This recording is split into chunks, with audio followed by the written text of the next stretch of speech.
how does crude move from here on? For that matter, even gold. These are stocks that are immediately impacted in times of aggression. Mark Keenan, the head of Commodities Research Asia at SocGen, Societe Generale, joins in. Good morning, Mark. Thank you very much for joining us. Straight away, that's the question. Good morning. What should we be prepared for in terms of crude prices if this aggression or state of aggression lasts for, say, one more week? Well, I think that yesterday's reaction to the crude price, specifically to Brent crude, was justified in that the prices did move around 2.5% higher. In our view, however, the move in the crude prices has been a little bit overdone because when we examine the details of what's going on, it looks unlikely that there's going to be further price rises as a function of the tension within the Ukraine.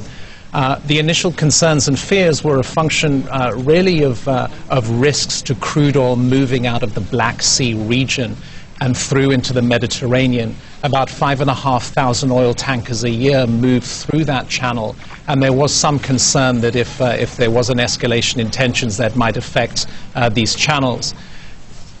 Later research suggests that of course, it's in everyone's interest, specifically Russia's interest, to ensure that crude oil continues to flow out of the region. And our concerns are more with other commodities, like, for example, natural gas, where a lot of the supply out of Russia moves through the Ukraine into Europe, and also impacting other markets like the grain markets and also gold, as you touched on. Mark, go ahead. No, I just wanted to know, therefore, what might be the impact on gas prices? Well, gas prices already have moved around 10% higher in Europe, looking at the UK natural gas and also grades traded in Holland, in Amsterdam. And because of what happened in 2006 and 2009, when Russia actually cut natural gas supplies into Ukraine, it's a likely channel that this may be something that is possibly revisited going forward. But if we do see that continue, that may have knock-on effects within the distillate market in Europe. We may get a little bit of substitution into gas oil, which may put a little bit of tension on the crude market. But that, in our view, will be quickly eased by releases from, for example, the SPR to quell any excessive price rises as a function of that.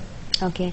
Mark, hi, good morning. Just for the benefit of our viewers, can you tell us how much oil does Russia in itself produce and how much does it supply? I heard you mention 5,500 oil tankers a year go through that channel, but how important is Russia in the scheme of things? So if there is any disruption in supply, how much would it matter? Well, Russia produces, exports rather, around 6.5 million barrels of oil a day. It's the second largest exporter in the world after Saudi Arabia. And whilst most of the Russian exports tend to be seaborne exports, and they either move through the Baltic channels in the north and also the Black Sea and Caspian channels, there's a very small proportion of Russian exports that actually travels through the Ukraine. Specifically, there's a single pipeline that moves around 1 million barrels of oil a day. But if the ultimate aim here is for Russia to in some way hurt the Ukraine by cutting off energy supplies, crude oil would be the vehicle of not a good choice to do that, because the crude moves straight through the Ukraine. It doesn't touch any Ukrainian refineries. So there's a very small component that actually goes within the Ukrainian borders, as it were, and most of that, as I say, is seaborne exports. Okay, so going ahead, if you had to give us some levels to watch for, what could the maximum rise be in crude because of this situation? What could the marker on the upside be? Well, I think if we focus specifically on the Brent market as the most sensitive of the international benchmarks to the situation, I think that yesterday people were talking about really a maximum of $5 a barrel onto prices as of yesterday, being the sort of risk premium ascribed to the situation. But we only saw around $2.50 yesterday, and since then prices today are easing slightly. So our view is that, as I said, that this is a little bit overdone on the oil side, and we don't really foresee further upside in oil prices as a function of this particular incident. Okay, let me come to gold. Gold had started moving up well before, maybe about the last 3-4 weeks. We have seen it bottoming out from the sub $1,300 mark. Where is gold headed now? Well, gold is actually our long-term view on gold is still bearish, and we see prices moving down to around $1,050 an ounce for the end of this year. That said, as you point out, a recent confluence of events within the gold market since the beginning of this year has caused prices to move higher. Originally, we've seen a lot of short covering in the market, which adds some upside strength as people buy back. These are speculators typically that buy back short positions, and they add some price strength through that action. We've also seen a lot of lackluster economic data out of the United States, which suggests, or some speculators have taken to read, that maybe there'll be a pushback or a slowdown in the rate of the tapering in the US, which is supportive for gold prices as well.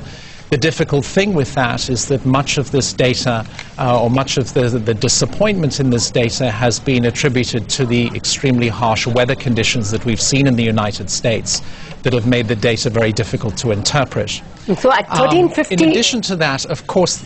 Sorry, no, I just wanted to know, so at 1350, would you be a seller of gold right away? Or do you think that it could see some increases and you would go short after more of a rally?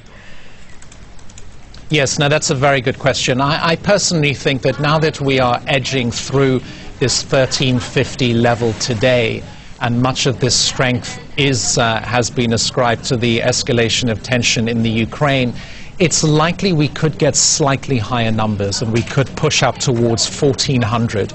It was interesting to see yesterday some of the most active options, which are vehicles which a lot of speculators use to capture price moves. The most actively traded strikes were the 1400 strike, suggesting that there is an underlying view that we might spike up towards that level. At those levels, and if we get there, I think that would provide an excellent selling opportunity again, and a resumption of the downtrend down to our overall target at the end of this year of 1,050. So right now I would be pretty cautious and watch it. We're also seeing some on the sidelines, some renewed interest from producer hedging. Producers have been very inactive in the gold market over recent years in terms of hedging production, because very simply there's been very little reason to do so, with prices moving higher year after year after year. Now we're seeing a big increase in that interest, and when we do get higher prices, some producers may look to start locking in production and selling their production forward, which could put a lid on prices, or indeed, if it escalates further, or weaken prices from these levels onwards. Thank you very much for joining us, Mark, with all those detailed comments on a range of commodities.